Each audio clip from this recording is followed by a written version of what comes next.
Now, this is a very interesting topic. Why do people in the Middle East have some of the lowest rates of cancer if we compare this to the entire world? Let's do a deep dive. Now, the other name for the Middle East is West Asia. Now, what's conflicting about this information is they have a very low cancer rate, but a very high consumption of sugar rate. And I've done all the videos on this where sugar feeds cancer. So the question is, how are they actually getting lower rates of cancer despite consuming so much sugar? In fact, the Middle East consume more sugar than pretty much any other parts of the world.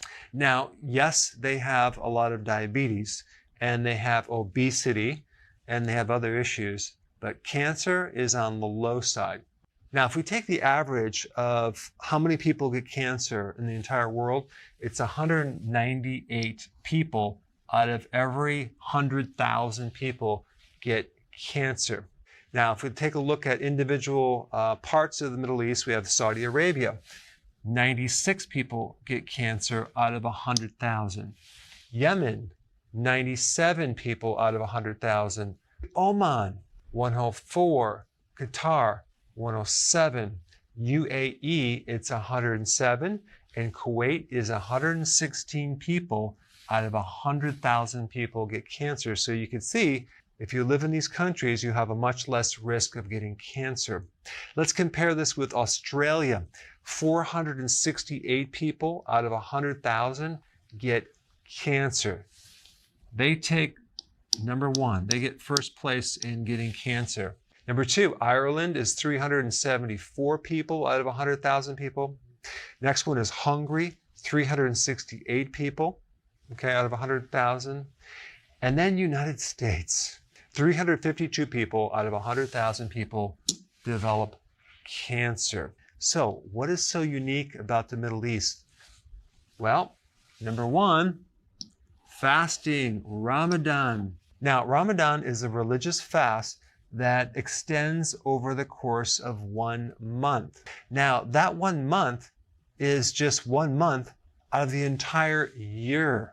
What blows my mind is they're fasting right after sunrise to sunset. So they're usually eating before that and eating after that. So Ramadan is considered a type of intermittent fasting only for 1 month and produces a tremendous decrease in rates of getting cancer.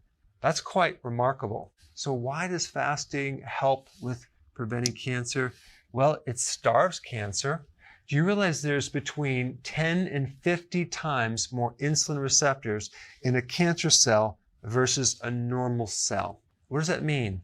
That means that cancer cells have a very avid or greedy hunger for glucose because they have more receptors to eat glucose. Okay, so this is how they diagnose cancer through a PET scan.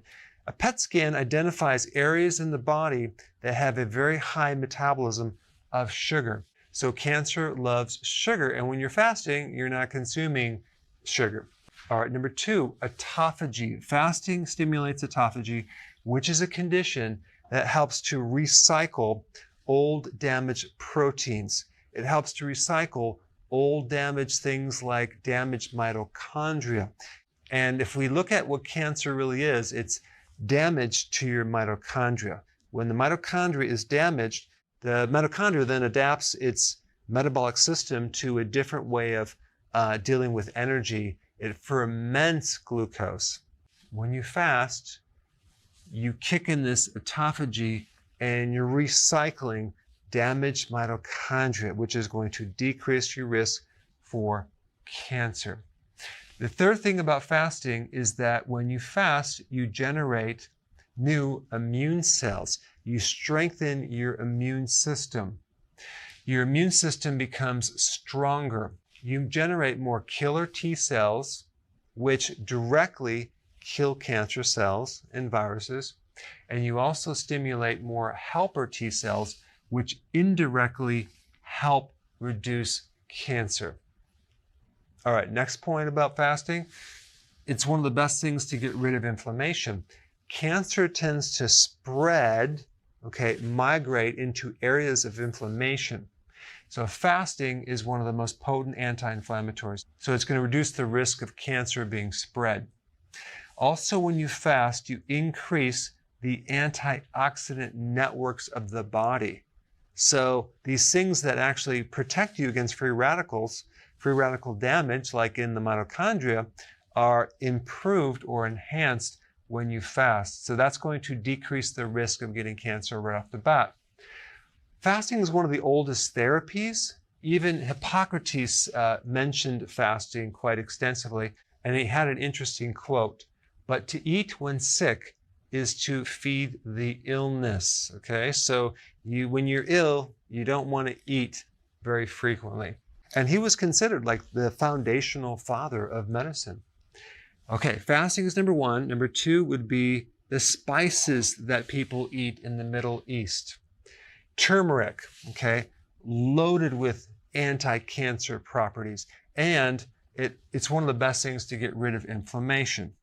Saffron has a certain phytonutrient that's very, very anti-cancer. Cardamom, anti-cancer properties. Nutmeg, caraway, cinnamon, and coriander all have anti-tumor and anti-cancer properties. Plus, on top of that, certain foods that have additional anti-cancer properties: black seeds, olive oil, dill, sesame seeds, and dates. Now, I don't recommend consuming dates if you're trying to lose weight or if you're doing a ketogenic diet, but there are certain phytonutrients in dates that have anti-cancer properties. All right, number three, low tobacco usage for women in the Middle East, okay? Not men, okay, that's probably increased, but women. And if you actually add up the women and the men, the reduced weight of women using tobacco is so low, it makes the whole average come way down. I mean, take a look at this. 20% of the population smokes, okay? That's 1 out of every 5 people. Yet, if we look at women in the Middle East, in Iraq, it's 3%, okay? Not 20%. Yemen, it's 9%, okay, compared to 20% worldwide. And then we have Kuwait, which is only 3%. Saudi Arabia, 2%. The UAE, 0.8% of the entire female population in the UAE smokes. That's a very, very insignificant compared to the worldwide average. And then we get Oman, 0.7%, okay, compared to 20%. Insignificant amount of women in that area of the world. Now, if we compare that to women in Chile, it's 40%. That's more than 2 times the world average. And then Serbia is 41%. So smoking is definitely linked to cancer. You already know that. In fact, the risk of getting cancer if you smoke or chew tobacco is 22 times the risk compared to people that do not smoke or chew tobacco. 25% of all cancers out there are caused by either smoking or chewing tobacco. And the other thing you need to realize is there are 5,000 different chemicals in tobacco, okay, in cigarettes, okay, and 70 of them have a direct link to cancer. And just as a side note, vaping also is linked to cancer of the colon, of the lung, because of the nicotine and other chemicals. And number 4, alcohol is prohibited in most areas of the Middle East. Drinking alcohol increases the risk of 6 different types of cancer. If you drink alcohol, you're more at risk of getting cancer of the liver and also of the oropharyngeal area, which is the area in the back of the throat and also includes the back of the tongue and the upper roof of the mouth. And it just so happens people in the Middle East have the lowest rate of getting cancer in this area of the body.